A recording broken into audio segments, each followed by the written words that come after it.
Welcome back to Gamer Night. I'm your host G.A.M.E.R here, and today it's time to talk about video games once again because this is a channel where we love to do it. We love to talk about the thing we have a passion for, and that is video games. No matter the genre or platform you are, we're here, and we're here to have some fun. And we're going to be talking about things that have come out recently, things that are coming out soon, and just some other updates that are happening throughout the gaming world, and give a little update on ourselves personally as well. I am here joined by my co-host, Mobaxu, also is known as Austin. What's up? How you guys doing? It's been a hot minute since we've done one of these, but we're here. We are here. Another podcast going down. Yes, and I will say this is I'm actually like, I don't know, this podcast to me like emotionally is like very like exciting, because I feel fresh, and I'll explain that in a second. But yeah, we're in 2023 now. I think this might even be. Is this the first 2023 podcast? I don't even know. We haven't. I think so. We haven't. Are you asking like on your channel or just for this year, like both. the first one? I think it is both. I Okay. think because we haven't talked until like kind of and so we haven't hung out till yesterday, and you didn't really ask to do any podcast or anything, so we're just gonna jump straight into the first topic, because Austin just brought it up, which I'm glad he did, because that was gonna be our first topic, and that is how are we doing? Personally, ever since New Year's weekend, I've basically Austin said a word the other day, which is perfect wording. Just out of commission for a hot while. Basically until like last week. This last week. Basically, I beat so many games over winter break. I played so many games over winter break, and I had school starting back up, and so I basically decided to just put like gaming on hold and take like pretty much just a break until games started releasing, because let's be honest, the first 2.5 weeks had like nothing, which typically how years go, but ever since like midway through the year, gaming's been crazy, and well, I'm glad to say I've jumped back in, and because I've taken a break, now that I've been playing games again, I feel like fresh. Like I feel like I don't feel burnt out at all. Like I actually have like this urge to play games now. Like while I've been playing the most recent game, I'm like, man, I actually can't wait for more games to come out, because I'm just ready to go. I'm ready to just make 2023 the best year of gaming. You know what I mean? And which it still will be. So yeah, how have you been, Awesome? I mean, I I'm of course ready for this year. I do have games I have to catch up though from last year, which I'm not really worried too much about. Like, I don't think it'll take that long. And most of the stuff I'm waiting for in January, it's not like it's that bad. I'm not gonna be playing Fire Emblem anytime soon. I'll be playing it sometime like later on throughout the year. Um, you know, there's I haven't played much, and I was going to while I was on my trip, but some things happened and everything, so I just didn't. But I've been trying to catch up on certain things that are from last year. Just finished Xenoblade Chronicles 3, which took me forever, but was not disappointed in that. But I was slacking a little bit, but I'm kind of back in it. Like I'm slowly getting the groove back. I'm feeling real good to start playing games again and beating games and doing a bunch of stuff. So I'm feeling very confident. And that's all I could really ask for, honestly. I just feel like for a bit I took a break and I was just thinking about life and motivation and doing certain things, and now I feel more motivated than ever because I took that time just to kind of think about stuff. So I'll catch up pretty soon. I got it. but I'm not like too worried about anything right now.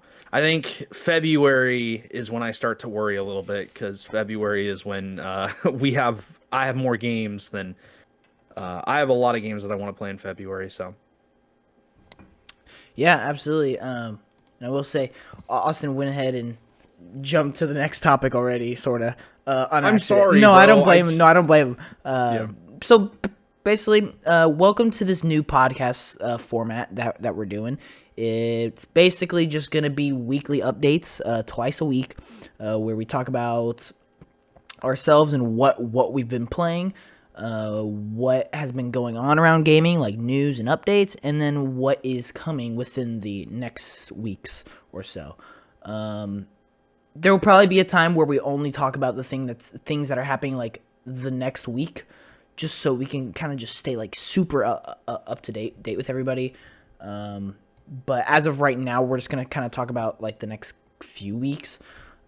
But which does lead me into our first segment of the official podcast, and that is what have we been up to in gaming for the past week.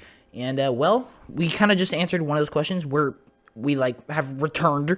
We have returned, I guess. I mean, we are back. Like we took a break and we are finally back. So that's one of the big things we did last week was we actually started playing games again, which is always a great thing. I will say, the first game that I played was Forspoken. But we're just going to do a little recap of gaming as a whole before we even get to that. And that is, so things have been up to Persona 3 and Persona 4 have launched on all platforms as well as into Game Pass. And I've yet to play them, but they've gotten great reviews, as we already knew the originals were. And so, very happy to see that. Monster Hunter Rise also released into Xbox Game Pass, and on other platforms as well, I think. Wait, did it release on PlayStation? Yes, it did. Probably, on other platforms, and it, once again, got good reviews, just like when it originally launched on the Switch. Let's see. Then the next thing that came out was Fire Emblem Engage for the Switch, which I actually consider that the first actual like big new release of the year. And that has been getting pretty overall good reviews. I mean, it's got like a 80 something. It has an 81. Metacritic, and I think I don't know, the user score is weird. I don't know. Yeah, it's for the most part I've heard it's good. It's just it really depends because it's one of those games that is like they're aiming for the old style, and I feel like a lot of the new people may not like it. It really depends. Like I've heard it's great, I've heard it's okay, but I haven't heard it's bad. So that's all you could really hope for. Yep. So that happened, and then let's see, then the very next week, we got Forspoken, which I was just talking about, and then 3 days after that, we got Dead Space Remake, and fast forward 2 days later, and we are here right now talking at 10:33 p.m. I do want I do want to ask, just if you want to bring this up, because this did happen this month with a shadow drop. Oh my god, I completely forgot about the Xbox developer. See, that's why you need me, baby. The Xbox Developer Direct. You know, we got to talk about that a little bit. Also, this past week, Wednesday, so Forspoken actually came out Tuesday. Wednesday was the Xbox Developer Direct, which was a brand new type of Xbox event, which, well, we'll talk about that in here in a second, but spoiler alert, was freaking phenomenal. And then two days after that was Dead Space Remake. And now we're here. So, and so in the Xbox event, we're just gonna kind of jump to the chase here. A brand new game was announced and broke the internet and released that very day. They announced the game and were like, "Yep, you can play it right now." And let's just say, it's doing really good. Yeah. Really, really good right now. Yeah. So we're going to be talking about that. So let's go ahead and talk about the first one, and that is Persona 3, 4, and Monster Hunter Rise. I have not played either of them, and I have played the original Monster Hunter Rise on the Switch, and I liked it. I liked it. I tried it on the Xbox, and it's definitely much better visually and technically, but it's pretty much the same game. So I do recommend it. It's a really good game. Definitely give it a try if you haven't already. Have you done anything with those three? We're not talking about future plans yet. We're not talking about future. So basically we're talking about you said Persona 3 and 4 and Monster Hunter? Yes. You said? I talked about this a little bit. I looked through recently. I was looking at all the hours of how long it takes to beat Personas, and I'll eventually probably get to the Personas. Like, I do have them where I'm like wondering if I should download them, but I haven't because I don't think I'm gonna get to them. Monster Hunter Rise, it's weird because I want to try it, and I may play a little bit of it, but it would be nice to play with other people. But I do have Monster Hunter Rise downloaded, but I don't have I don't have Persona 3 and 4. But I think periodically throughout the year, I think I'll slowly get into like all of them. Yeah. All right, moving on to Fire Emblem. All right, so I guess a little backtrack personally. Something I did on my break was I kind of went on a shopping spree and bought. When are you not? Bought a lot. I bought a lot of clothes. Upgraded my wardrobe. So much that I was like, you know what? I'm not quite ready to start playing games again.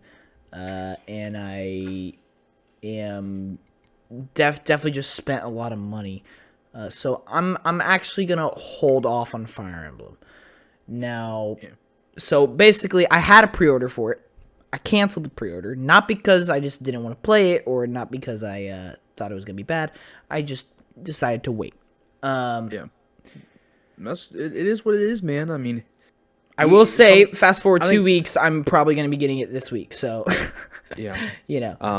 I mean, it is what it is. I mean, I'm not playing it for a while because I'm sharing it with friends, and I know there's like 2 people that really want to play it, so it's not that bad. But Fire Emblem, I just want you to know, ma'am, how does it feel to have your pre-order canceled by John just buying 20 pairs of jackets?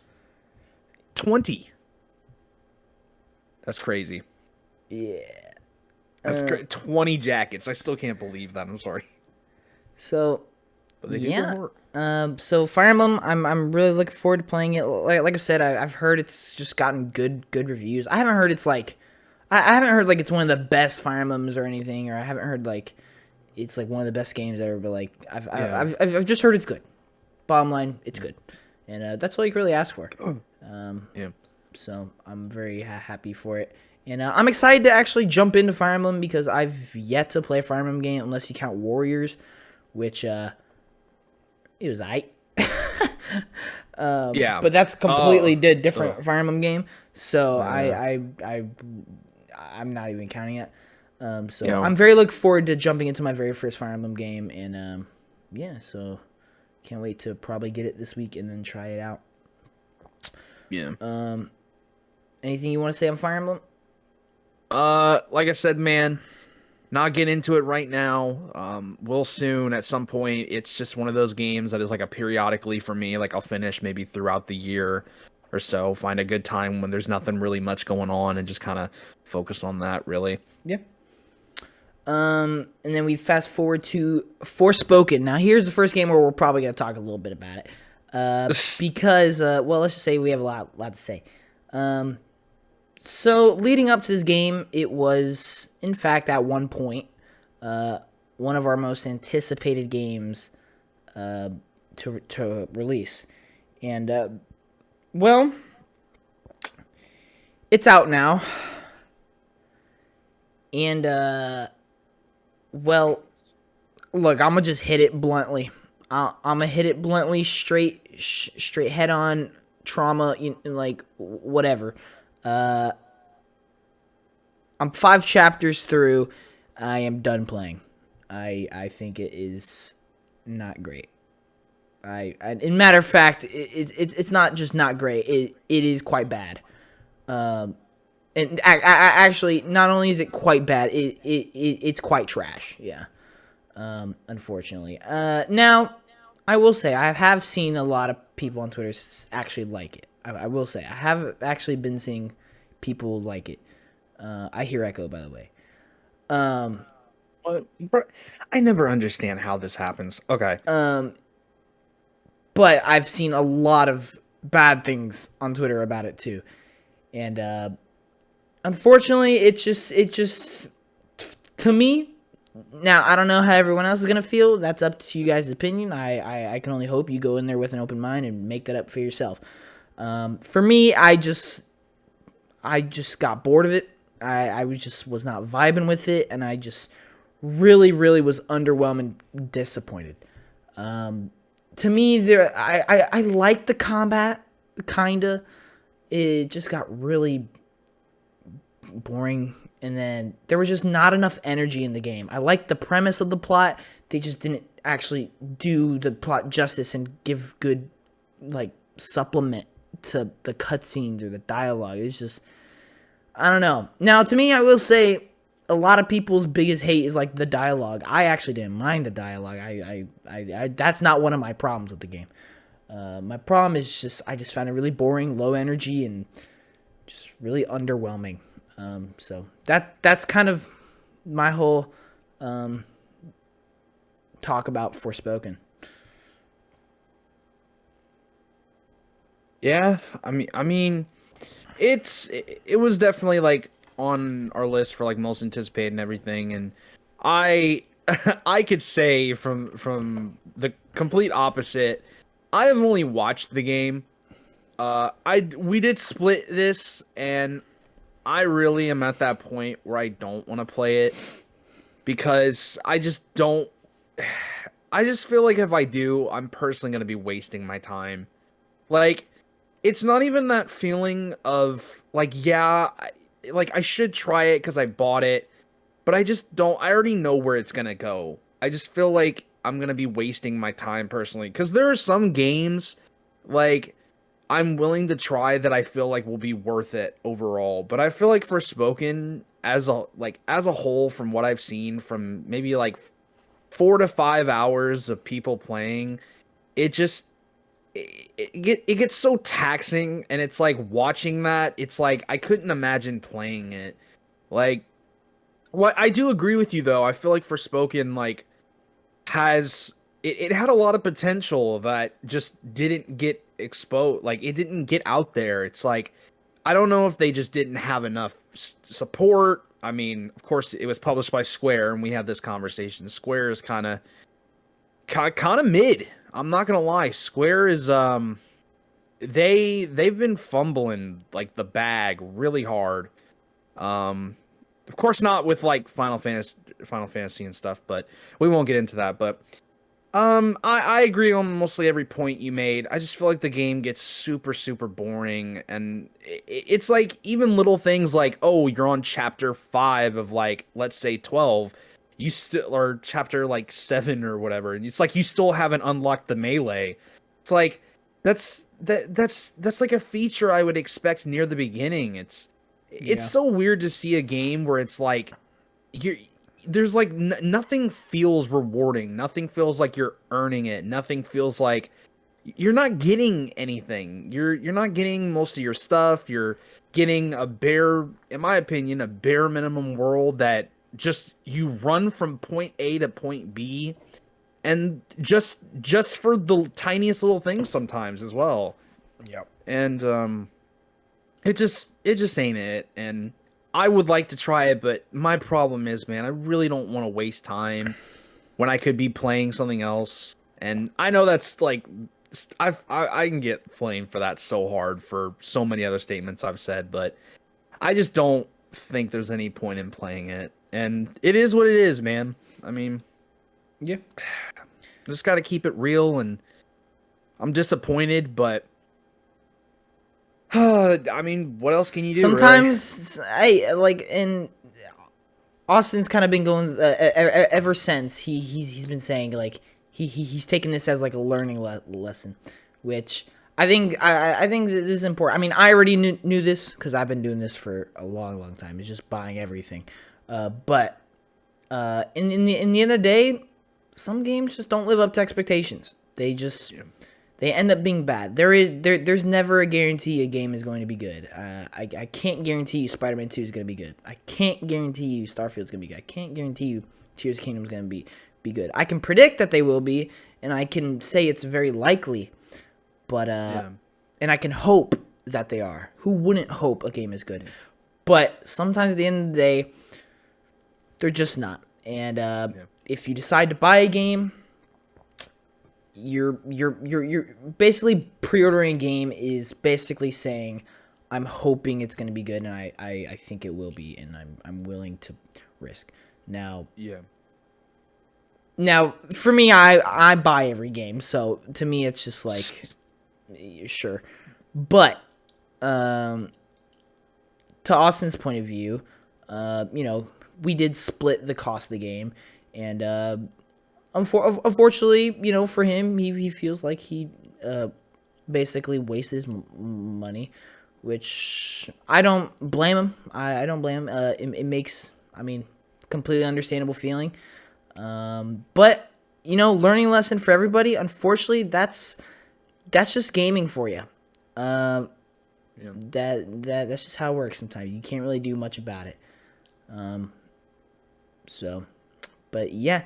Anyway, moving on to the Xbox Developer Direct. Oh boy. So I'm gonna just start off by saying I think this was the absolute best short style event ever. Real. And by short style, I mean events where it's updates and just company information and maybe one or two games. Very, very, very, very short style event. Yeah. I was gonna ask, would you say this is kind of on par a little bit with Nintendo Direct minis and State of Plays? Yes. Kinda. Yes. Direct minis and State of Plays. Yeah. Well, like that. Not of recent State of Plays. I'll say that.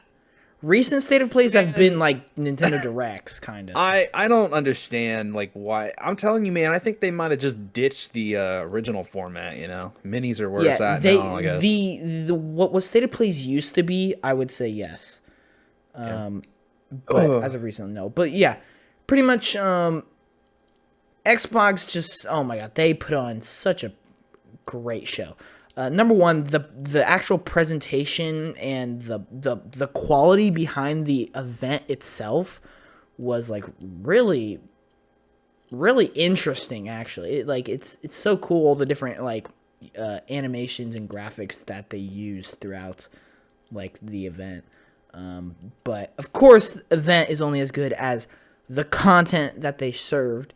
And ladies and gentlemen, Minecraft Legends now has a release date. They showed that during the event. Forza Motorsport is reconfirmed for 2023.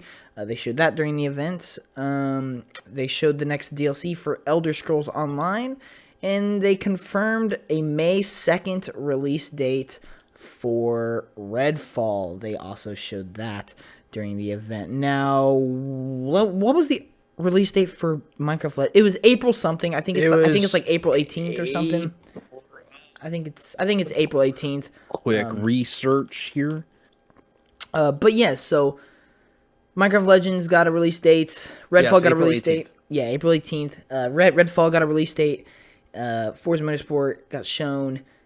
Elder Scrolls Online got shown, and then they surprised everybody by bringing in Tango Gameworks from Bethesda to announce a brand new game, and that was Hi-Fi Rush.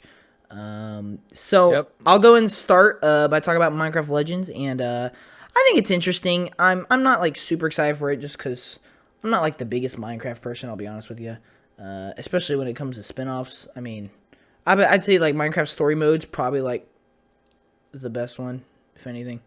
But I do like what they're doing with Minecraft Legends. I'll definitely give it a try and play it. But I can't say I'm hyped or excited for it. But I do find it really interesting what they're doing. It reminds me of Trove a lot, if anybody's ever played that game. And so yeah, I'm interested to see how that game does. Yeah. Do you have anything to say? I mean, I like the idea. It's not personally my type of game. I've never been into the Minecraft spin-offs really. Like I really like that they're doing that. I like the idea of it. Also, it's just not something real quick, there's no way we're gonna hit 30, so just no, we're not. We're gonna make it like an hour. All right, that's fine. Yeah, that's fine. I was about to say 30 ain't gonna. But yeah, I'm personally not feeling it. I mean, it is what it is, man. It's just not personally what I'm looking for. There's a lot of other stuff I'm looking forward to playing more instead. So, but Yeah. it's a good idea. So Yeah, and you see, here's the beauty, which is why I say, I know I sound like an Xbot, all right, but all right, listen, this is the beauty behind Xbox. Like this is why Xbox is just so feel good. Is the fact that I can freely try Minecraft Legends with no risk, as compared to Forspoken. You take a risk. When you buy a game, you take a risk. Every game is a risk. Sometimes they don't land. But with Xbox Game Pass, there is no risk. There is literally really no isn't. risk. There is no risk. If I don't like it, oh well, I'm going to go play one of the other 300 games. You know? Yeah. With Xbox Game Pass, the game releases day one. Minecraft Legends, day one Game Pass, as does every Xbox game. Just give it a try. Give it a try. You pretty much get it for free. If you like it, boom, you have a brand new game that you like. You can probably spend lots of hours on it. If you don't like it, you move on to the next thing. It's that simple, and you didn't lose out on anything. Maybe you lost out on maybe like 30 minutes of your life, but I mean, hey, it is what it is. But so yeah, that's something Minecraft Legends is definitely one of those games where I'm like, man, I love Xbox Game Pass because I'm interested in it. Like I'm very curious to see how it is, but it's definitely not a game I would be willing to like instantly be willing to pay for and like give up a good chunk of my time for, because I just don't know yet. I just don't know if I'm gonna like it. So can't wait to try it out. Day one on Game Pass, April 18th. I'm gonna go ahead and go on to Elder Scrolls Online, which I don't care, so we're gonna move on. No, yeah, so if you guys like Elder Scrolls Online, they did announce, basically showed off the new DLC, its release date, all that. I don't know the release date. It's okay. It's new DLC, Elder Scrolls Online. You guys should be used to it by now. If you're excited for that, then hope it's good for you. Now we're going to move on to, in my personal opinion, the absolute, to me, the biggest, God, what's the word? Not takeaway, because something else was the biggest takeaway. But in my opinion, this was the game that to me stole the show in terms of like the information that they showed and the quality of the game. Yeah. And that is Forza Motorsport. Now, I'm gonna just say, I understand. If you don't care about cars, you're going to tune out completely. I do not blame you. I'm not the biggest car guy. I'm not. My extent goes Forza, Need for Speed, and sometimes kart racers. That's about it. All right. So, you know, it being Forza Motorsport, Forza is my favorite racing franchise. I'm interested, and I mean, I do like Forza Motorsport, and we haven't got one in a while, and we've been waiting for it, and let me just say, from what they showed at this event, truly, when I say this, and this is no exaggeration, the amount of jaw drops that I had when just listening to what the developers had to say about it, and just seeing some of the gameplay, actually, like, when I was watching it, that was a moment when it, like, popped in my head, like, yo, now this is a next-gen game right here. Like, this is next level. Like, unreal how they're able to pull this off. Yes, the graphics are pretty. you can expect that in almost every racing game. But these ones are prettier. They're nuts. The amount of content that they're having, like, God, I think they said like over like 500 cars or something like that. Oh my God, that's ridiculous. Like over 200 upgrades for each of the cars, 20 different environments, single player and multiplayer. Just literally unreal. I said this to Austin, and like I stick by it. That is, to me, the way they showed Forza was like intimidating. It like just the amount of information that they gave and the content that they showed was like just so intimidating, because they're basically showing a powerhouse. Like it's just crazy, like how much that game is. I might make a statement. All right. I don't know if these are the right words to say, but I think in terms of the way it looks and what is the word I was looking for? It's detail. I think So close to the mic. I think Forza is like one of the like most detailed video games ever. Like, I agree. Like it is so it tries to be so realistic to the point where it's actually terrifying. Like, yeah, we're like, listen, okay, there are a bunch of games at some point that are gonna try going for that realistic look, you know, IRL, and we slowly have been getting there. To me, this is the first. This is literally like, I feel like this is the first game, and I forget how Forza Horizon 5 was and everything. I know it looks great, but Forza Motorsport, man, it just looks like we're already like they've just pioneered that aspect of getting so close to the realistic feel, man. It's terrifying how realistic it looks. Like but that's where we are, though. I mean, we're evolving, and I bet at some point we'll have more of those. I mean, I'm guessing it's Unreal Engine 5. No, it's actually an in-house engine. It's an in-house engine. Oh, okay. Yeah, so Xbox does that a lot with a lot of their studios. They like have their own engines. I see. Yeah. Dang. Yep. I forget what the Forza engine's called. I think it's just. I think it actually is just called the Forza engine. I'll be honest with you. Yeah. I don't know. It's something like that. But yeah. So like this, the reason why I say this is to me the best thing in terms of quality and information that they showed during the show is, I mean, it's kind of unfair just because of the weird thing that happened also in the show. But like, out of all the games, that was the one where like, from what they showed me, convinced me that like, yeah, this is going to be a good game.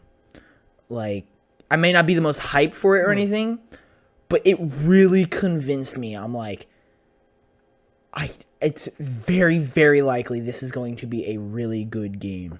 Yeah. Now, like I said, the weird coincidence, which is hard to make that statement because, well, they announced the game and released the game the exact same day. And, well, if you've played the game, which a lot of people have, it is also really, really, really great. So Tango Gameworks decided to show up, and also, may I add, the developers behind The Evil Within 1 and 2, naturally, as in the trailer, and Ghostwire Tokyo, which came out last year.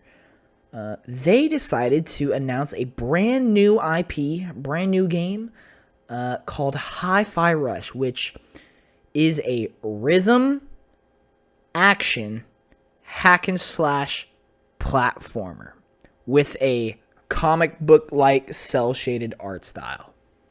Yeah. And now, see, this is why I was really careful to use my words talking about Forza. This game stole the show, and this game is absolutely the biggest takeaway because, number one, It looked great when watching the trailers. Number 2, this game has quickly become one of the highest played and selling games right now. And number 3, it very well is, and it very much probably will be, the highest rated game of the year so far. Ladies and gentlemen, this game has taken the gaming by storm here recently. Forspoken and Dead Space Remake both came out this week. And, well, Hi-Fi Rush is outselling both of them. Yeah. What? Yeah, That it's a little crazy. I can't fathom. Number one, the rarity of announcing a game and launching the game in the same day is like close to 0%, but it happened. Not only that, it's a first-party Xbox game, and it's a full-on game. It's not just like a 3-hour experience. No, this is a full-on, like, I think 8 to 10 hour game. Yeah. And it released day one into Xbox Game Pass. And I did a little bit of digging. This is the very first Xbox Bethesda exclusive. And they just decided to drop it the day of. Yeah. Number one, that shows me Xbox is confident as all ever in their games. And number two, it shows me that Xbox actually has games. And number three, it also opens my eyes to the possibility of the kind of trend that Xbox has been doing, and that is allowing a lot of their studios to work on smaller creative projects. Pentiment was that last year. Grounded was that a couple years ago. And now we just got Hi-Fi Rush. And, well, spoiler, all three have been received incredibly well. Yeah. And it's so exciting because, number one, I have played Hi-Fi Rush myself. And I can say I absolutely love it. I think it's really, really great. I'm just so glad to see its success because, yes, the whole stigma, Xbox has no games. They have, yes, their 2022 sucked. I'm going to be the first one to tell you. It sucked. But here I'm they gonna are. be the first one to tell you that statement is no longer true. So, Sony ponies, what are you doing? It's time to get a new excuse. It's time to get a new statement. Yeah. You're done. Yep. No, That literally. that is not it anymore. It is not it. Like, Xbox has no games. Where's It's a new year, boys. Where's your first party at? Where's your first party at? Getting carried by third party. Sorry. Are they getting carried by third party? Forspoken didn't do so hot. Anyway. Oof. But no, I do want to talk about this just like a tiny bit, because I don't want to like go on too long. But Hi-Fi Rush, I'm gonna be honest. This is my personal opinion, and I just this is how I think.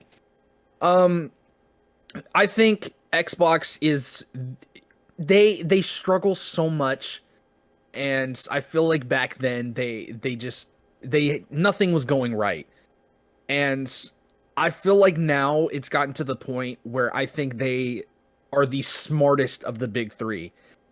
They know exactly what they can do to make something good. I'm going to keep it so real.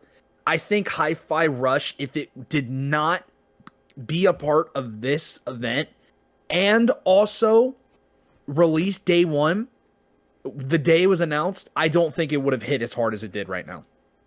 I'm just going to keep it real because there were a lot of eyes on that developer direct.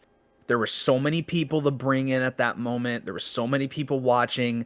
It's something different. People love that aspect of Game Pass. It comes day one. Imagine talking about it and it comes out the exact same day.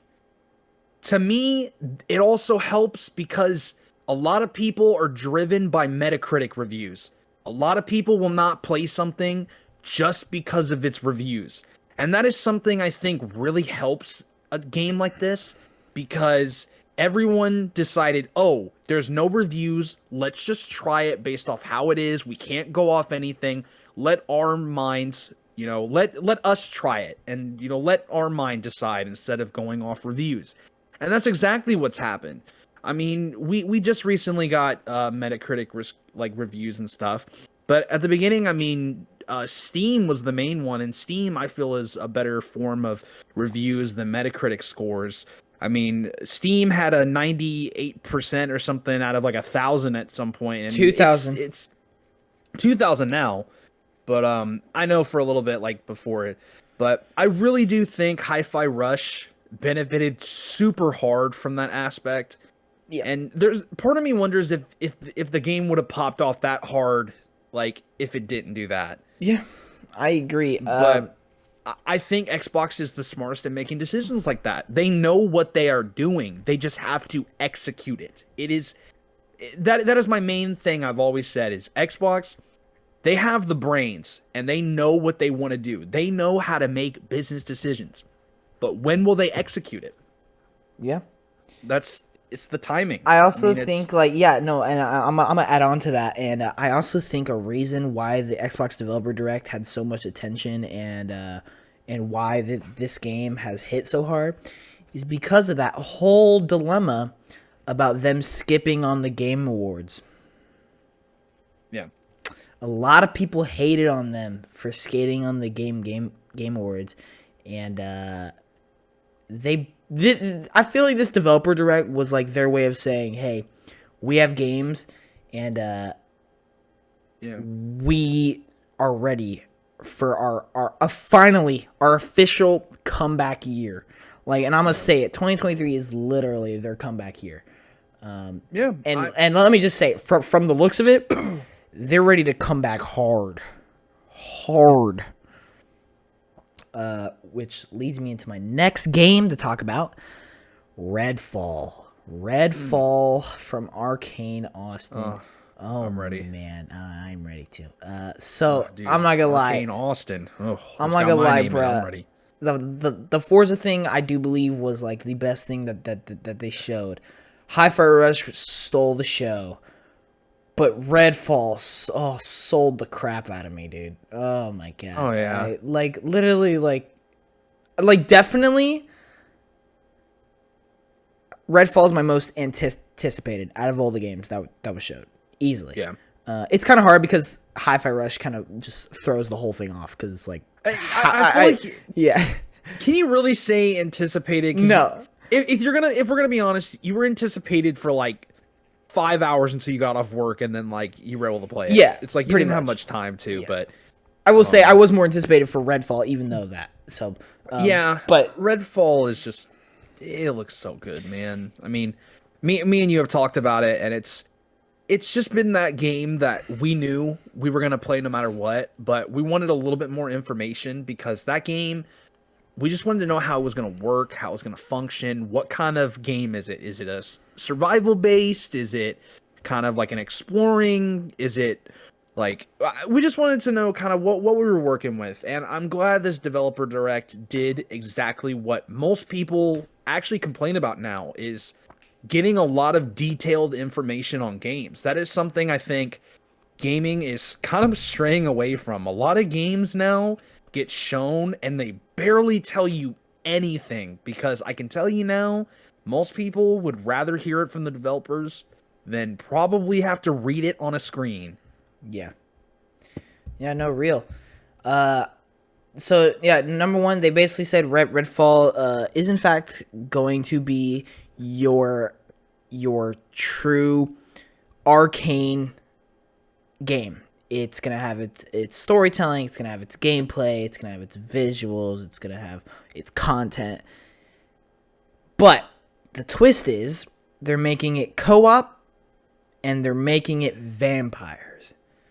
Now, if none of that makes any sense to you, let me tell you some of the other games that Arcane has developed.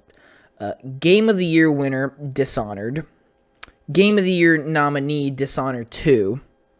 Game of the Year nominee, Deathloop. and future Game of the Year nominee Redfall. No, anyway, um, they know how to make good games. If you're following what I'm putting out here, all right. Dishonored is considered to be one of the best stealth games of all time. Deathloop had a really, really cool, premise. Great storytelling.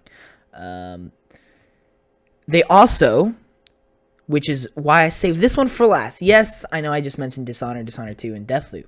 But I specifically saved this one for last because I think this game is the reason why Redfall is going to be so good. They also made Prey. Now, Prey is a first-person sci-fi horror game.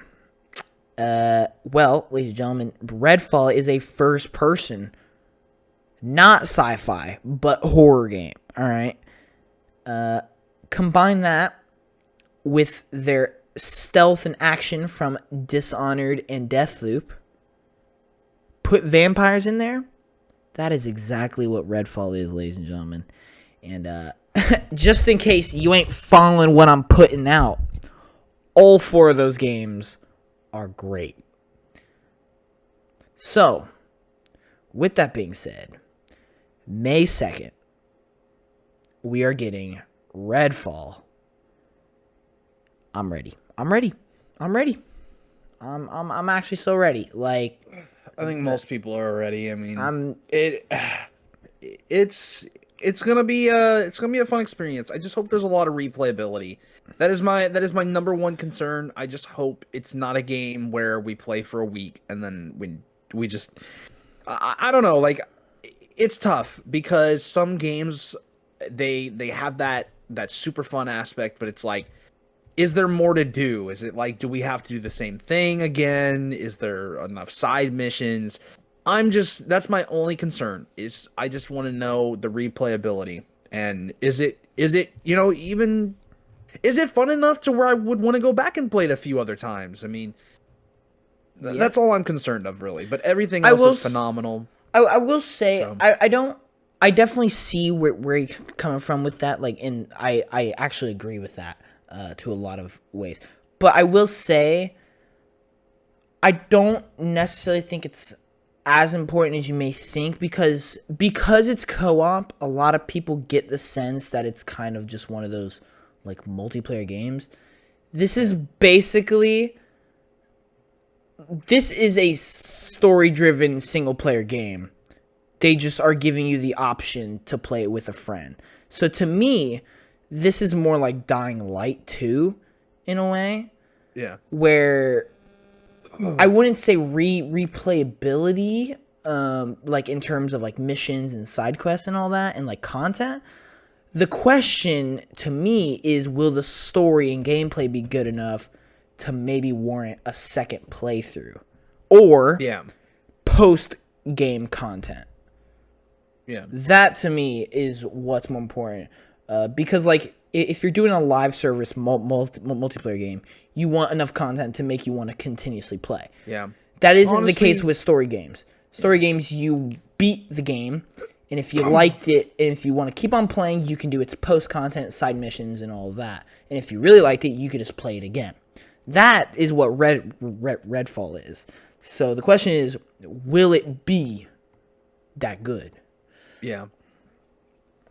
But anyway, we're going to go ahead and move on to the next game, and that is Dead Space Remake, which just came out 2 days ago. Yeah. You've been all over that. Oh, yeah. Actually, little update for you, Austin. Right before this podcast, I just finished Chapter 10. I am on Chapter 11. Dang, you're already about to beat it? Sorta. I still got like 2 hours left, but yes. That's still so much less than I expected. Like, how many hours do you have? I am currently like 10 hours in. I guess, yeah. Still, I would have at least thought it was like 20, but... The game? I just... Yeah? No, the original was only like 10 hours. Well, that makes sense, I guess. It was a 360 game. Keep that in mind. Yeah. Oh, yeah. But there is also New Game Plus, which I might play just to do that alternate ending. I'm not sure yet. Yeah. But anyway, bottom line. Look, I know we're only in January, right? It's only January 29th, but it is my game of the year, right?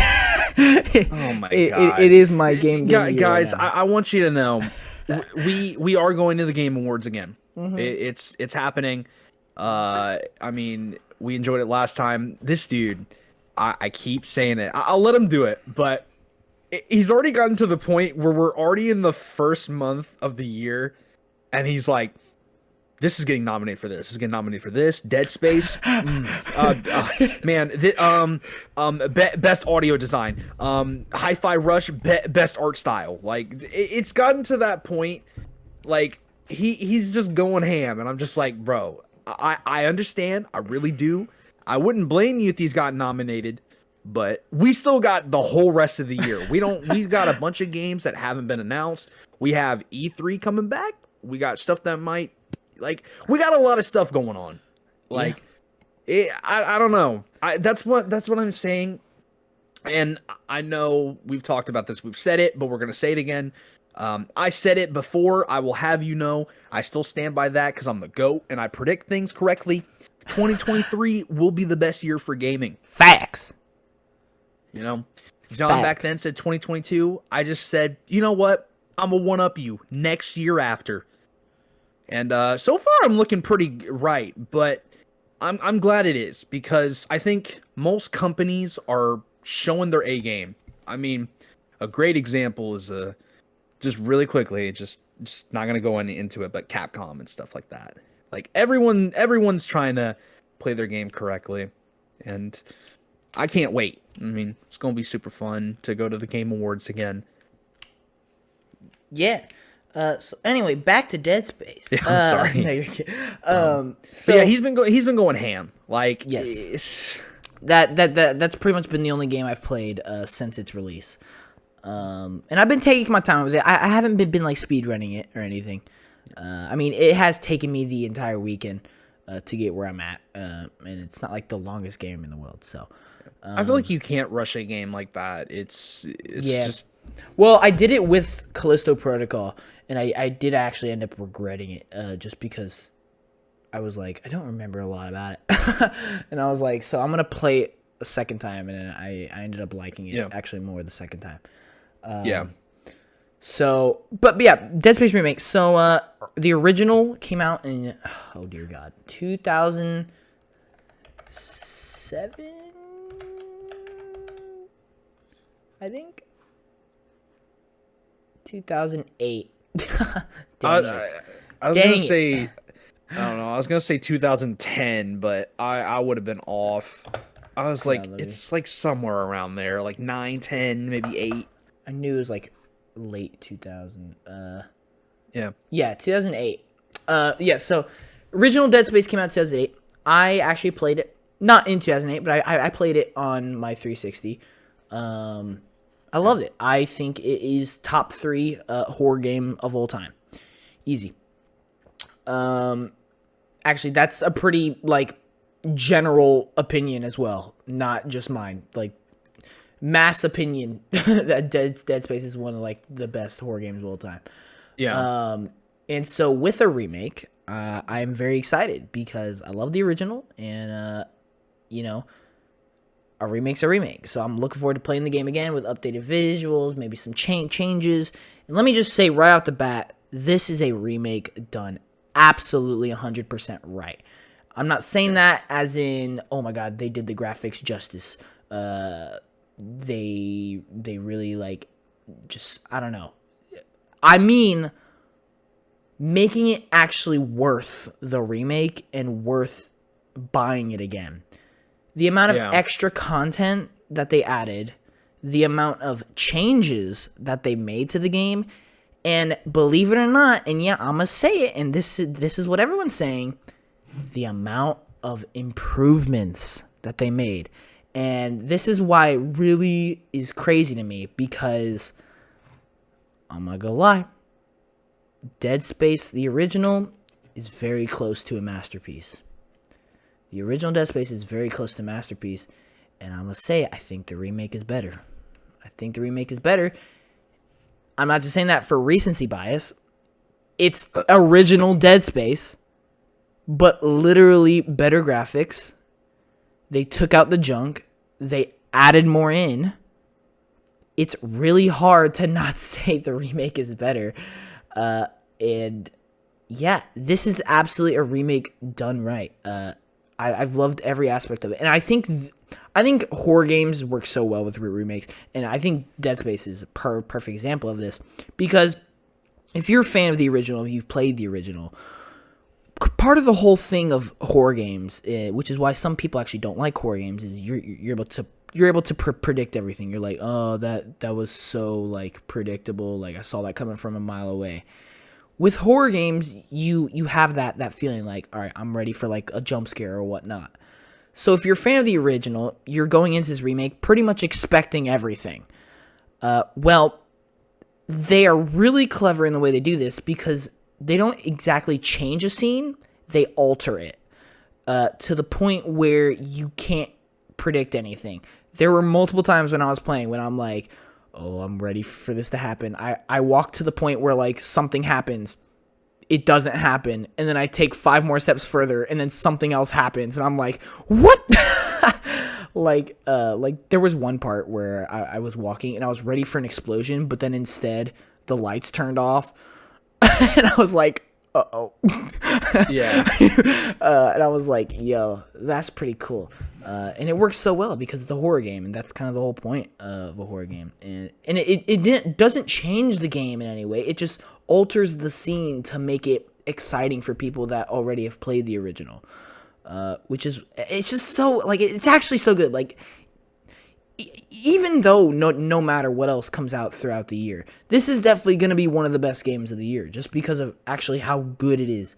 I'm not gonna lie, I don't necessarily like rating games anymore, or like just doing all that, ranking them, but I don't know exactly where I'm sitting. I'm very tempted to say this is probably going to be the first 10 out of 10 of the year, but I'm not sure. I haven't finished it yet, so I'm not going to rate anything yet.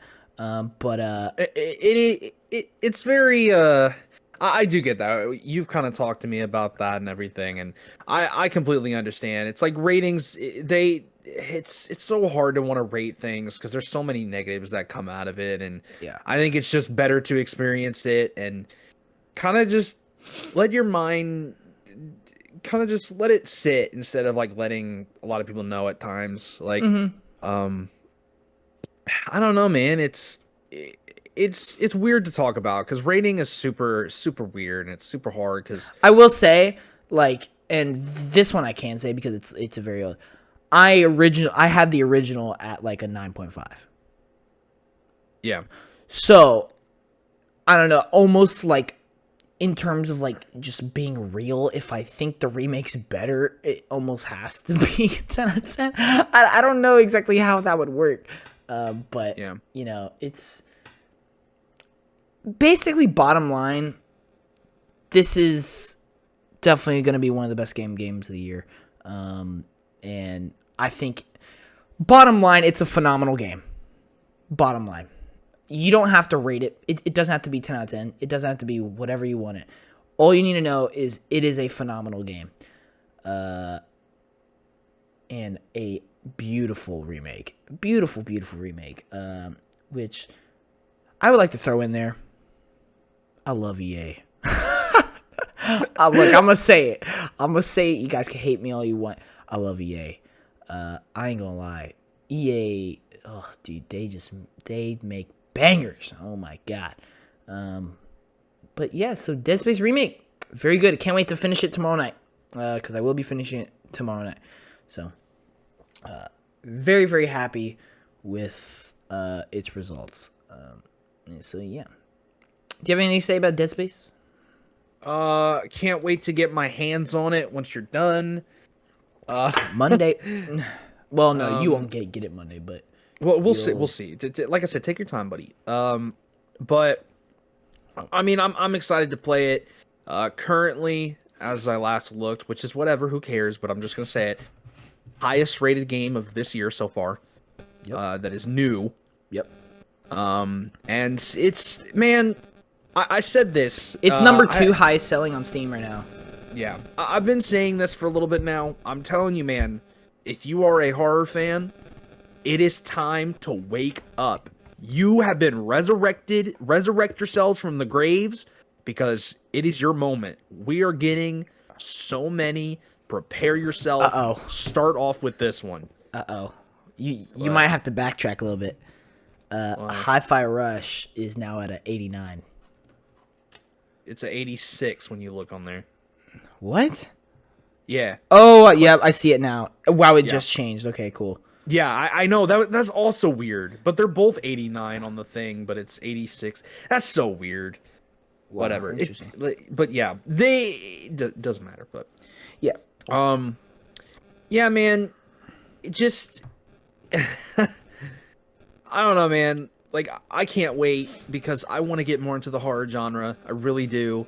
And this is going to be a really good first step for me, and hopefully the trend continues, man. I mean, I'm ready to play any, and a lot of remakes are going to those, so I can't wait, because I'm definitely going to be trying out, of course, like, even though it may not be fully considered Resident Evil 4 and Silent Hill 2, so yeah, at some point, whenever those all come out and everything, because we don't know Silent Hill 2, but yeah, that's all I really have to say about that. All right. So yeah, Dead Space, guys, let us know if you guys have gotten to try it out or whatnot. Really love to know. I guess here, you know what, on the spot, here's what we're gonna do. For games, we're gonna put them into categories. All right. This has nothing to do with rating. This has nothing to do with ranking. This is categories to help you guys. Basically, it's going to be a must play, a recommend, a skip, like pass, or I can't think of like a middle category. Do you have a middle category in mind? So you got you have a must play, a recommend, a middle category, a pass, or a do not play. Yeah. I don't know. Can you think of like a middle category? What do we have? So we have must play, A recommend, recommend, middle category, which I don't know what, and then a pass, or a don't play. Okay, pass, don't play. We just need a middle one. I was thinking of like in between. Like, usually when I'm in between, I'm thinking about it, you know, like. But like,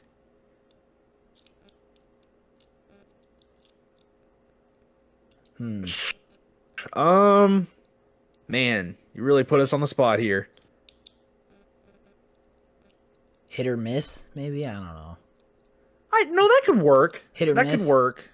Yeah, that I think a hit or miss, work. And basically the way we'll explain it is you might end up liking it, you might end up not. Yeah. Yeah. Okay. I think that's straight in the middle. It's like, it's a game where like, oh, you might like it, but you also may not. So like there it. we go. I like that. That's how we're gonna do these podcasts. No ratings, no rankings. I mean, we might do that occasionally for fun. But in terms, you guys are like official words. We're gonna put them into categories for you guys. So I'll go ahead and go through them real quick. Monster Hunter Rise is a recommend for me. I'm only gonna say these for things that I've played as well. Forspoken is a pass. Maybe even do not play. Yeah, it's definitely one of in the negative categories. Hi-Fi Rush is a must play for me. And then Dead Space Remake is a must play. Yeah. So there you go. And now we've reached current. We're going to go and skip out on news just to make this not as long as possible. Yeah. We can cover news in the next one. Honestly, there really isn't much news that happened this week. It's really just been filled with games. Actually, really. Honestly, because at the beginning of the year we had a lot of news, Yeah, but now it's kind of slowed down. We're just kind of the game releases are coming. I mean, there is news and everything, but we can't cover that some other time. I mean, there's a whole lot of stuff going on. I mean, yeah. I will say there is one thing I want to talk about just to give a little shout out. Very saddened to hear that Naughty Dog is officially done with Uncharted. Yeah, that hurts me. Uncharted's my favorite franchise of all time. So to hear that is kind of worrisome that we may never get another Uncharted. I think there's see, and it depends if another studio takes up the mantle. Yeah, or if somebody decides to do a remake, maybe. I don't know. And the problem is it's PlayStation. Yeah, we're talking about Sony here. We're talking about Sony, and they are not shy from killing off IP. Yeah. So, and I mean, we talked about it a little bit, and I talked about like how it is like having some games that like you could see ending. There are franchises that don't die. There are franchises that die, and some of them we just don't want to die. And I don't know where Uncharted is in its whole thing. And I understand the frustration of wanting more and having a franchise that big go, but I mean, there's only so much like you can do, and it's. I will say, if it does become true, where this is just the end of Uncharted, like that's it. That's all she wrote. I will say it will go down as debatably like the greatest video game franchise of all time. Because there's no opportunity for them to actually make a bad game now. Because in my opinion, every game is a masterpiece. Literally, that's why it's my favorite. That's why it's my favorite franchise. I do believe every game is a masterpiece. Every Uncharted game. Yes, every Uncharted game is a masterpiece.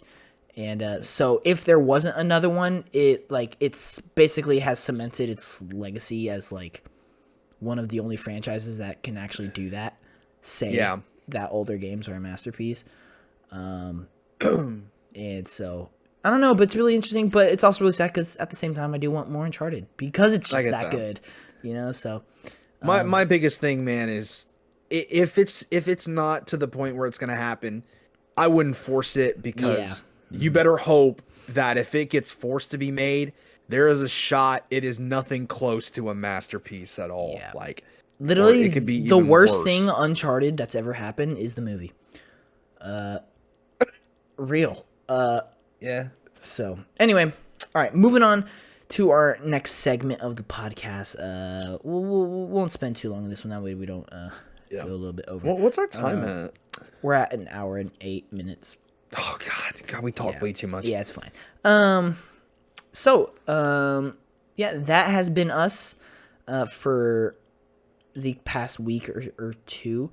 And yeah, we're back. We are officially back in Adam playing games again. And I feel fresh. I feel we're ready to go. I'm ready for more games to come out, and I'm ready to play more, which does lead us into our next segment, and that is what are our plans for the upcoming weeks, and what do we plan on playing and doing, and what other games are releasing that we'll be giving a try. Starting with Tuesday, SpongeBob: The Cosmic Shake comes out, and I'm very excited to play this. Just honestly, I wasn't really all that excited for this game, but then I kind of made it a running joke with Austin, just SpongeBob like gassing it up pretty much, saying like it's gonna be like one of the best games ever. Game of the year contender, game of the year winner. Yeah. I've basically just made it a running joke, and so much so that the joke has made it where I'm actually kind of excited to play it now. So I will be giving that a try, right after Dead Space. And yeah, so I am looking forward to giving that a try. Do you plan on trying SpongeBob? Maybe. I mean, I don't think I'll beat it, but I may just. I don't know. I mean, it's not like there's anything bad about it. I gotta think about it. All right. I'll have to see, because I'm not gonna lie. If you guys are gonna be playing another game that comes out in February, because I'm not gonna probably touch that, but I mean I could also be in the same room, and I could be playing SpongeBob. Yeah, there you go. I had to think about it though, because it may be depending on how I get caught up on everything on the past games, which I'm actually pretty confident I'll do. I'm actually quite ready. Like, I don't feel too worried. Um, I fear for the middle of February though. That's my only fear. That's the only time I'm scared. Is it bad to say I fear March more than February? We're not gonna get back. We're not gonna get into No, that. We're not gonna we get can into talk about that off yeah, recording, yeah. but I really Yes. wow. Yes. February is stacked, my guy. Oh no, it What is. March? I don't There even know what March is again. there are two games in particular that let's just say I'm more excited for than anything in February, Okay. which is why I say that. Oh yeah. Yeah. Anyway, so the next game to come out is Hogwarts Legacy. I will be playing this one. I will actually be playing this one 3 days earlier than its intended release. Just because I have the deluxe edition. That way you get 3 days early access. And I will be playing it on PS5. I'm not really going to talk about it all that much. Just I'm not really the biggest Harry Potter fan. Star Wars is my favorite franchise of all time. Therefore, I'm kind of enemies of Harry Potter. But I have to say, the game looks really, really, really good. So I'm very excited to see just how it performs, which leads me to my statement that I've been making, which I actually think is like 100% true at this point, just because of actual experience from things I've seen working at GameStop and just on social media and everything. I do believe this will end up being one of the highest selling games of the year. From early play testers, they've been saying the game itself is actually really, really good as well. Therefore, if it gets high scores, I could see this being probably just overall one of the biggest games of the year. Yeah. So we'll see. Like, I'm not like super excited for it just because, like I said, I don't really care about Harry Potter. I'm just excited to play a game, and it is a video game, so I'm just excited. I hope it's good. Bottom line. Yep. But I know Austin won't be playing this one, so I won't even ask. And before everyone, I'm just gonna make this, because who cares, even if nobody does. But I'm gonna say this: I do not hate Harry Potter. Okay, there has been a lot of controversy of a lot of people not playing it because of hating because of the author and stuff. But I just want to make this clear. I don't see the appeal behind it, which is why I'm not playing it. I personally have never understood the appeal behind just Harry Potter as a whole. I think the game looks great, but for me, it's just not what I'm looking for. I'm not really interested in the wizard aspect. It is what it is, man. I just don't want anyone to think I'm hating on it for no reason. I can admit it looks great. It just ain't for me, man. Yep. That's all I can say. So yeah, Harry Potter or Hogwarts Legacy is about a week in advance. Just a little bit of another word. Some other things I do plan on doing within the upcoming weeks. I do plan on starting Persona 4 on Xbox Game Pass. I don't know really how far I'll get into it, but I do want to try it out at least, just so I can say I have played it. So I do plan on doing that. But yeah, and then after Hogwarts, we have Like a Dragon Ishin. This is where it really begins for me. Yes. Well, I'm not actually going in release date. Well, order. yeah. I'm not going in release date I order. didn't expect it, but Yeah. But yeah. is this my most? I think this is my most anticipated of this month, particularly of February. Pretty sure.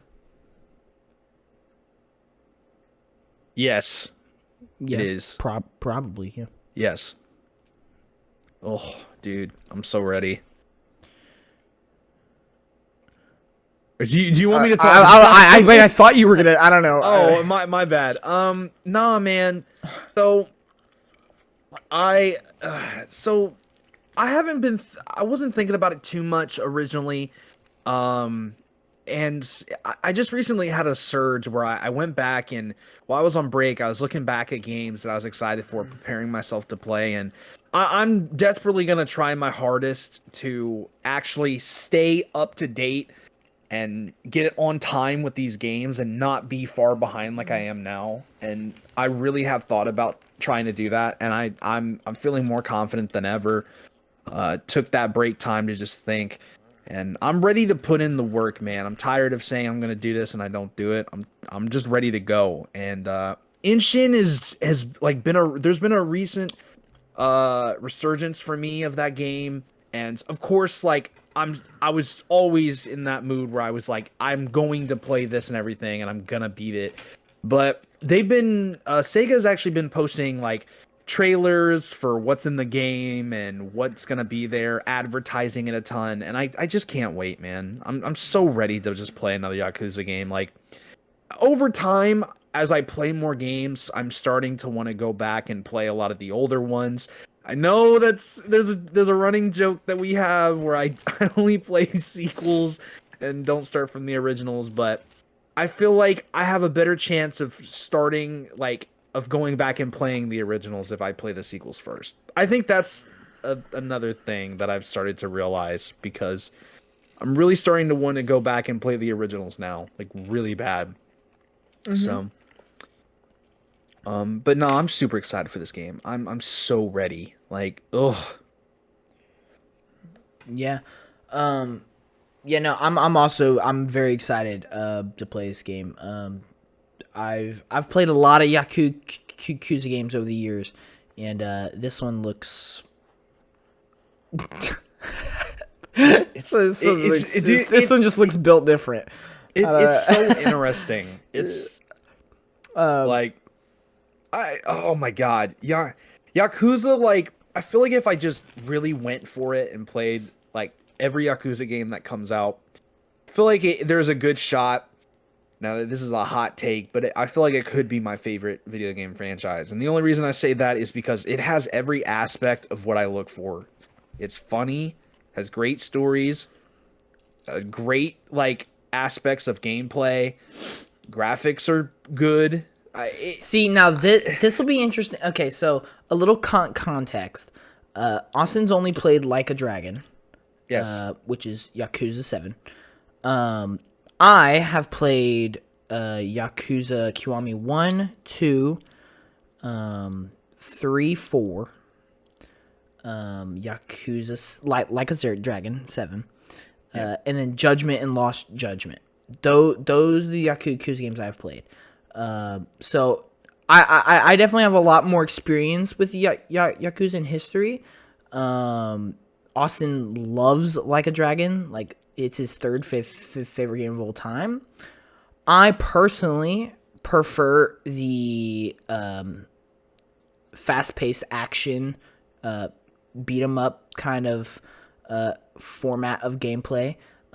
Austin's really only played the turn-based type combat. So I say it's gonna be interesting because, and he just made a statement. If he played all of them, it might be his like fifth favorite franchise of all time. It'll be interesting to see if you even like the other type of gameplay.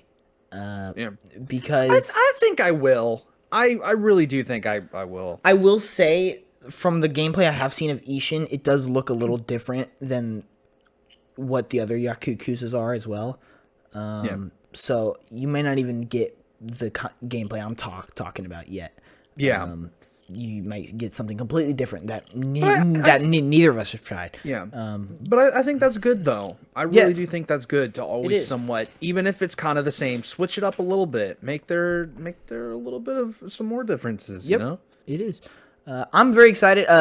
I love Kiryu, right? It's his name. Kiryu? Yeah.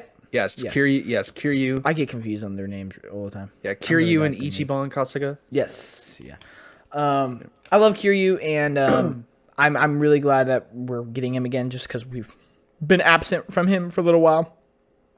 I will say, I know I'm kind of jumping in. I am more excited for the next Yakuza game. Of course, Gaiden, man who erased his name.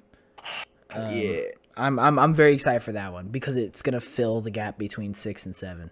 Yeah, I'm I very feel excited for like that. the thing about the Yakuzas is like Inshin is gonna be the one that's like I feel like it's gonna have it's gonna have a good story to it, but it's mostly gonna be focused on like its gameplay and the Hmm. fact of like its setting.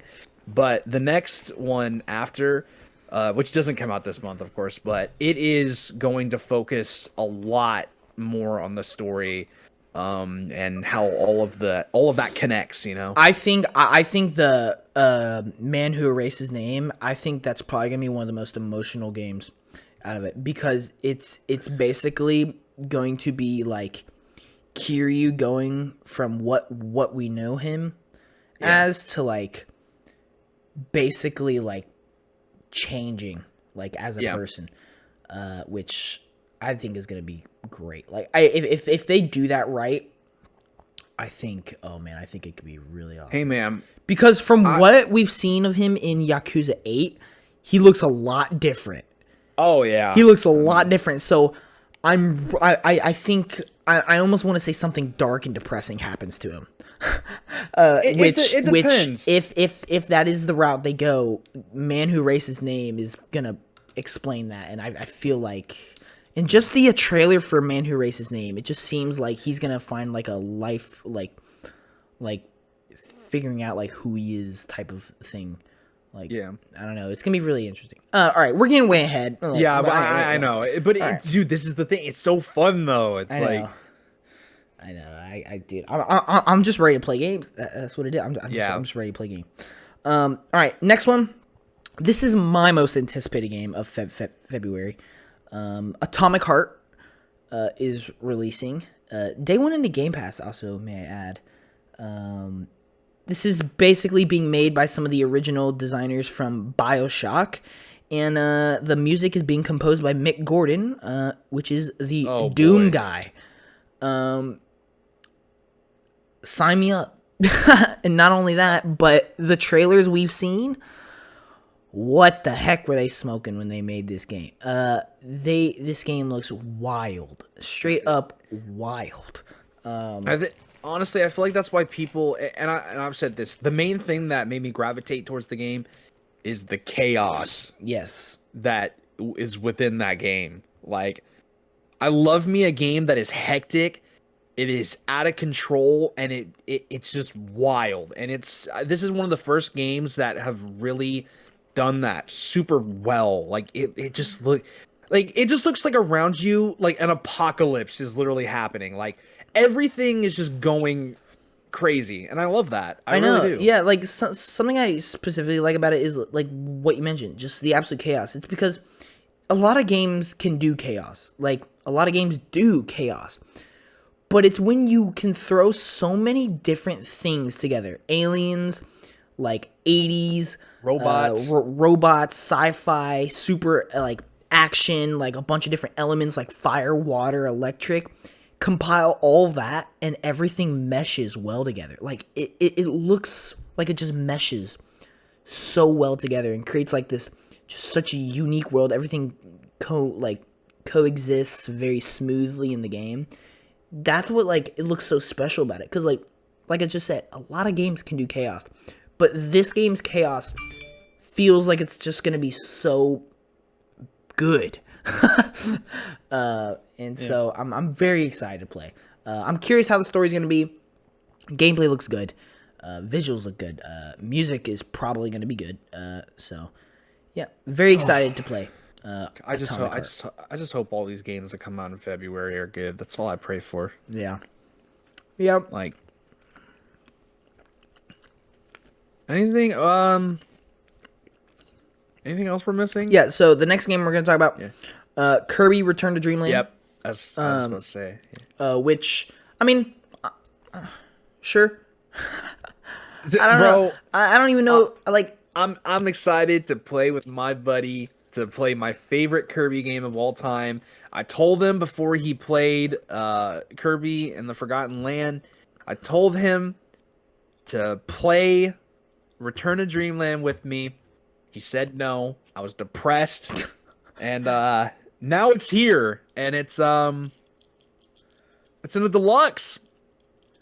And I can't wait for you to experience my favorite Kirby game. Like, I don't think you'll love it. I don't, but I think you'll really enjoy it because its multiplayer is so fun.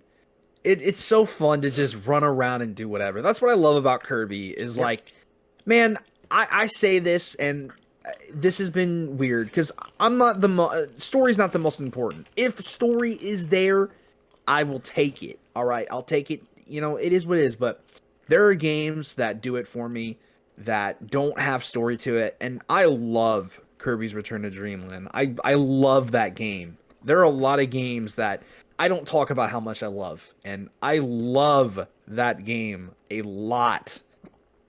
And I can't wait to experience it with you. And Yeah, I'm very much looking forward to it. yeah. It's just a super fun game that you just mess around and it's so hectic. It's more fun with 4 people, but at least we'll have 2. Yeah, yep, definitely looking forward to that one. Next one is Octopath Traveler 2. This one I'm gonna skip out on, like, pre-ordering and playing day one. I will play it eventually throughout the year. I am actually quite interested in it. I'm a big fan of Octopath Traveler 1. I think it's actually Square Enix's best 2D HD game kind of thing that they just absolutely love doing. Yeah. So I'm very excited for Octopath Traveler 2. I just will wait on it just because of all the other games coming out in February. I won't. That'll be one of the cases where it's like I want to play it, but I won't need to play it just because I'll be playing so many other things. So now this next one, I know we're definitely gonna be playing, and that is Wild Hearts. Oh yeah. So Wild Hearts is being published by EA, developed by Koei Tecmo, and is basically a Monster Hunter game where you hunt titans. Honestly, everything we've seen in this game looks really cool. It just looks really fun and neat. Like it doesn't look like earth shattering or like super innovative or anything. It just looks fun and it looks different, and it looks like it could be a good game, and it is co-op, which is definitely a big selling point for the game. And so yeah, I'm really excited to play it. I think there's definitely a lot of potential here. Just because EA's never had a game like this, and Koei Tecmo is a really great studio, and everything we've seen just looks really neat. So, yeah. What were you saying? Yeah. I was gonna say the exact same thing. Like, I was really gonna say just the fact that it's made by EA and also being held by Koei Tecmo. Yeah. So yeah, I'm very excited. Cover art goes hard. Yeah. Just had to throw that in. For the love of yeah, so also, man, I did realize since you work at GameStop, even if you get it digitally, because that's how we're doing it, you could always just get a physical case. Yeah, I know. That's what made me decide getting digitally. So yeah, very, very interested to see how that one goes. That one's one I could see it not end up not being too great, but I have faith in it. I'm not gonna lie. From what I've seen, I don't expect anything amazing, but that could change. But like I said, I want to get out of my comfort zone, start trying things more, and this is one of them I'm willing to, and I will play it, mostly because it's multiplayer. But but also I want to play more EA games. I realized, well, it's not single player though. This whole point has gone down the drain for me. Story driven is the word. Story driven. Is it a story driven game? Yeah. Really? Yeah. Okay. I didn't know if it was like a story driven game or not. Yeah, it is. Okay. Now I'm a lot. Okay, okay, now I'm a lot more. I'm in now. I'm more in than I was before. All right. I had no idea. I thought it was just gonna be like a really fun like. Dang. I'm ready, baby. Let's go.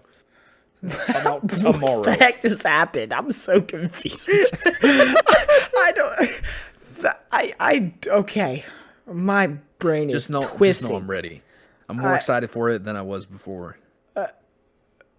What did you think it was? I thought it was just gonna be like I don't know. Is Monster Hunter story driven? Yes. It's a JRPG. That's what Wild Hearts basically is. It's a JRPG published by an American company. Don't ask questions. All right. All right, I made a mistake. All right, never played Monster. Whatever. I'm all right. Glad to know that. This is why This is why you listen to podcasts, ladies and gentlemen. You learn something new every day. Yeah. Actually, they most of learn you it- probably already knew that. So anyway, Yeah, they learned that I'm an idiot. yeah. I'm just gonna say that for you because you would say it if we weren't on this podcast. There's another game coming out in February I would like to just mention because it is a game I will play eventually. Definitely not going to play it day one or pre-order it just because I don't think it's actually worth the price tag. And that is Wanted Dead. Now, this is kind of a game that's going very under the radar. It's I don't know. It's just a very different game. It's a much smaller game. It's priced at $60 though, which makes no sense to me. It looks really fun. It looks like if John Wick went like futuristic, kind of. And I don't know. It looks really neat. Definitely a game I'll be giving a try eventually when it goes on sale or just lowers in price. Now, one other thing in February that I would like to mention, and that is PSVR 2 comes out, which I won't be getting it in February. I don't know when I'll get it. I'm hoping I'll probably get it sometime in 2023. But it's a big milestone. It's a big occasion, no matter if you are getting it or not. I mean, it's a brand new console, which has some games that could end up being good, like Horizon Call of the Mountain, which does release in February as well. I feel like that is the big takeaway for that thing because I feel like if Call of the Mountain was not a thing, I feel like a lot of people wouldn't buy the PS. Like, ugh. I don't know, that price is so high. It's like, God, I get it, I really do, but I mean, I am excited for PSVR 2. It's hard for me to be super excited when I know I'm not going to be getting it when it comes out. So I personally have not gotten into that realm of VR. Like, I get it, man, I do. I don't think I'm ready to hop into it yet. We'll get you there eventually. Eventually, but I just think at this moment, I don't think I'm ready to jump into that realm yet. Yeah. All right. So are there any other games that you plan on playing here soon? That aren't necessarily like new games? Like, I know you're in the process of playing God of War. Yeah, definitely want to finish that soon. Crisis Core I still have to play since I bought it and I haven't played it yet. I thought about it a little bit more. Like there's like maybe 4 I'm thinking of finishing that are the most important to me. Like definitely, I was wondering if I should finish Mario plus Rabbids, and I feel like I should just because I feel like I'll really enjoy it. I forgot you haven't played that game. Oh my god. Yeah, I actually forgot I had it. I really did. Like, but like I said, I did recently finish Xenoblade Chronicles 3. I still think about it ever since yesterday, and I'm very depressed inside, and it hurts. But I'm playing God of War, very fun so far. Hoping to finish that soon. Probably play Mario plus Rabbids. Start Crisis Core.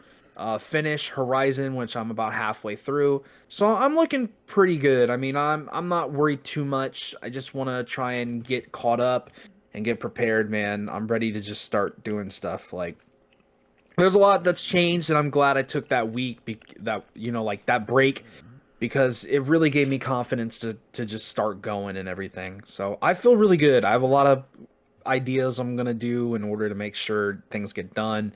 I feel very good. I've never felt this good before. And So I got a question just because I'm curious. Yeah, what's up? Is Callisto pretty much a lost cause now? Yeah. All right. I left it at your house. Yeah, I know. But Did Christian not take it? Nope, he left it. Oh my gosh. Yeah. Nothing against Callisto. I've tried to think about this and the games that I feel like I may be missing out on. This is just me. I know this like is annoying and it hurts to hear people say, but I don't think I'm gonna be missing much. I know I could say the same thing about Mario plus Rabbids, but I think it'd be criminal if I didn't play it, because I feel like you would really want me to play it, because I know you really like it a lot. I mean, not to say that's not with Callisto, but I don't know, man. I just feel like I don't want to add too many games, man. Like, I don't want to make myself even further behind. I don't want to put too much food on my plate.